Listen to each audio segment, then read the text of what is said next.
Hi, my name is Logan Kenney and this is my video on how to play the trumpet. To start, we're going to go over the different parts of the trumpet. This is your mouthpiece. This right here, this is the lead pipe. The lead pipe eventually goes into the three valves. We have valve 1, valve 2, and valve 3.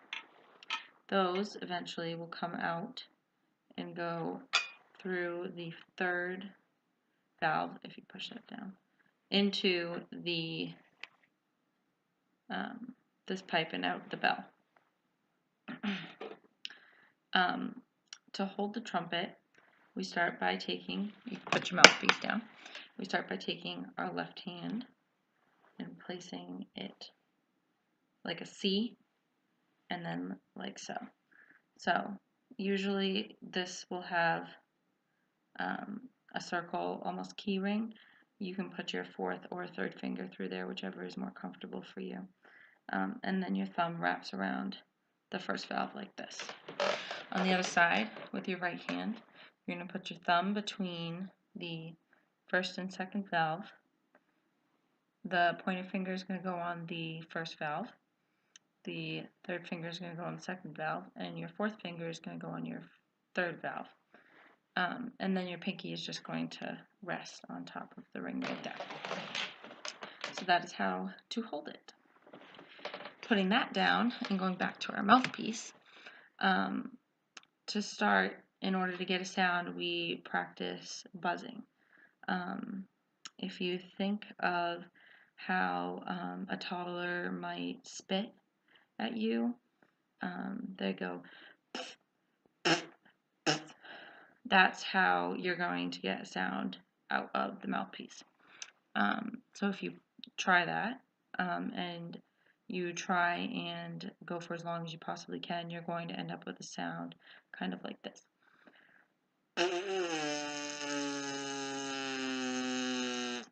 Now you can buzz other pitches besides just the one I just did. You could play up a scale, so you can go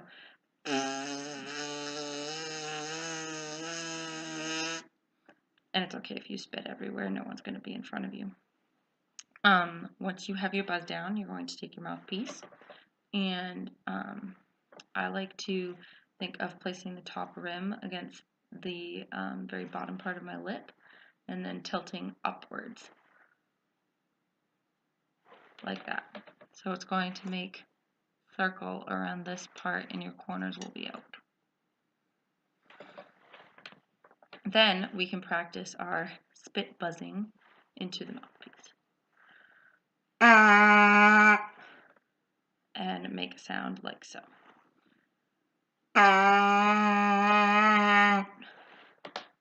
Now you can try doing different pitches.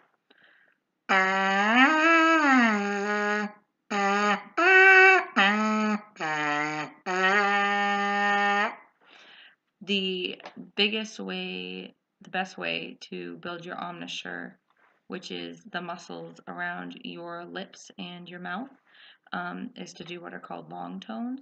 So you're going to hold a pitch for as long as you possibly can till you can't hold it anymore.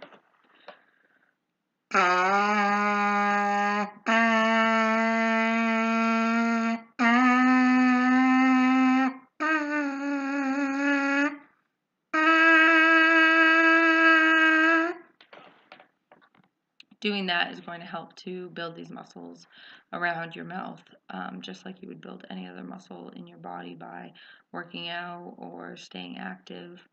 Another thing to remember when you're buzzing is to not to puff out your cheeks. You don't want your cheeks to puff out.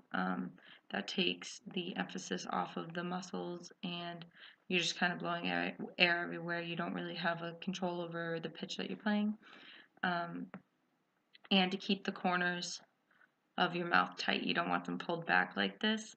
That really affects how high and low you can play.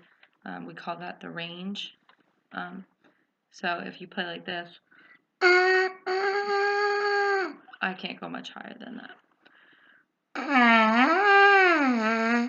There, I can go much higher than I would have before. Another thing to remember is you don't need to push very hard into your face. I'm barely putting this upon my lips. I'm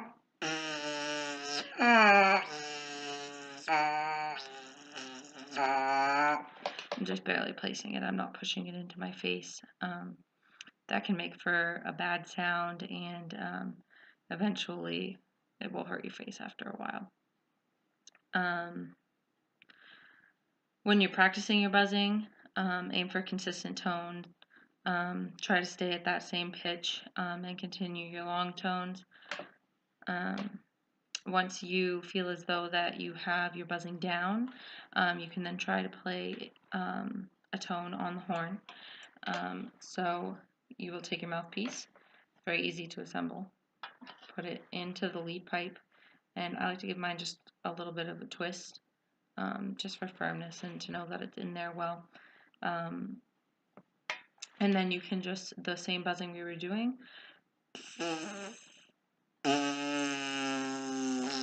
into the horn.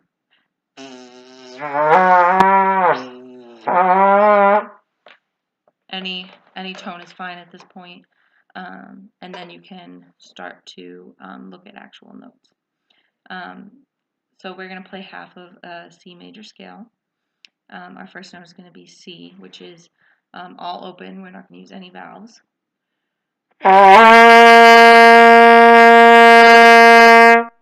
That's our C. Next is D.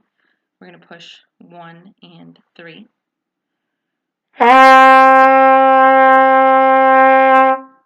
And then go to E, which is 1 and 2.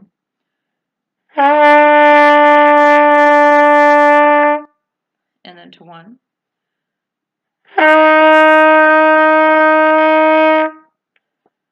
And then to G, which is open again. Now the difference between the C and the G is the tightness of my lips and how fast I have the air moving. So the faster you get the air moving and the tighter you make your lips, the higher the pitch is going to sound.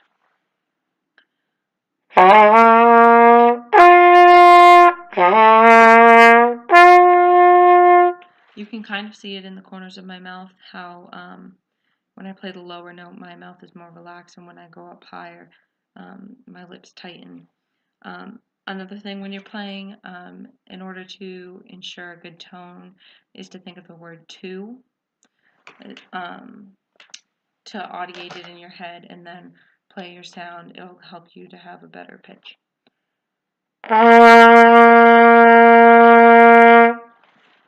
Like so. After a while of playing, you might get a spitty sound in your trumpet that is just the spit that naturally comes from your mouth collecting inside the trumpet. We have the spit valve right here. So what you're going to do is you're going to push the spit valve and it'll open like so. And then you're just going to lightly blow air through it.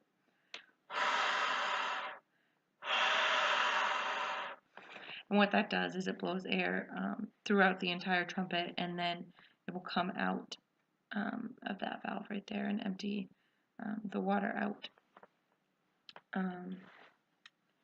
That is the basics of the trumpet, and I hope you enjoyed this video. Thank you.